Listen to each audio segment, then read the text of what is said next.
Welcome back. Here another media commentary to the SRF1 news report from the 27th of September 2014. Those of you who listened carefully probably thought you have misunderstood. Was it not just recently that we heard reports of U.S. air raids in Iraq, and now new air raids? Last night the U.S. attacked outposts of the same terror militia, Islamic State, short IS, which it had previously recruited and funded.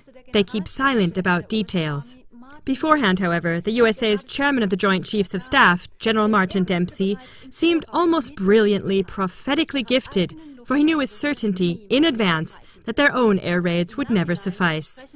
Now the USA is speaking blatantly about what, up until now, could only be laboriously proved through sporadic eyewitness accounts. I quote, "About 15,000 Syrian rebels would be necessary to drive the terror militia out of eastern Syria." Already several times recently, the U.S. government dared to speak openly of 5,000 rebels being necessary. As it is described in detail in our documentary film, Modern Wars, How Do They Work?, the USA is beginning openly to drive out the devil with Beelzebub. In other words, getting rid of those paid mercenaries they had previously used by means of other instrumented rebel groups. This is very practical for the U.S. warmongers. Not only do they save their own ammunition, but they also systematically remove all power rivals in the targeted countries. This is why I'll repeat again Step 5, Part 6 and 7 from our documentary. Renewed radical intervention in order to get rid of all previously used heroes, now only called terrorists.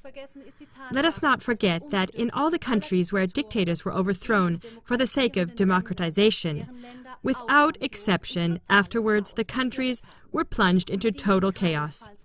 And none of this happened purely coincidentally, but out of strategic military calculation.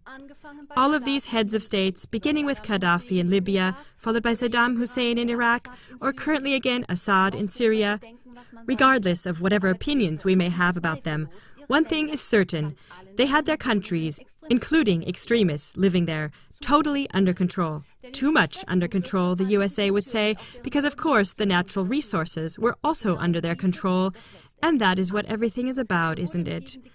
So with the overthrows of these dictators, simultaneously and purposefully, all domestic order, security, and strength were destroyed and chaos resulted. What remains after the already instrumented terrorists and rebels have specifically been removed is the self-legitimated total takeover of these countries, together with their valuable resources. Then the endless reparation payments by the conquered countries. This is how the USA has always rehabilitated its treasury. During war, they make extremely lucrative weapons deals, buy countless weapons themselves, and afterwards drive in the accrued costs from their conquered countries. For further orientation in this, refer to Steps 7 and 8 of the documentary film, Modern Wars, How Do They Work? Just as the U.S. warmongers must now urgently get rid of all the previously used rebel groups in order to finally legitimate a total power takeover, correspondingly, they will do the same thing on a larger scale, eventually with all the NATO and UN member countries. Yes, with all countries. I quote further from Step 7. With these, he tries beforehand to surround his greatest rivals, which he would never manage to conquer alone. China, Russia, and Iran are meant here, for example. As in smaller format, he first stirs up provocation, which he then purposefully blames on his greatest rivals. He manages to get the chosen rebel countries to go out against his greatest rival, with their own weapons and their own armies. Not until all the countries have used up their last ammunition and best men does the true enemy of humanity, the true assailant and warmonger, take drastic measures in order to conquer all the rest.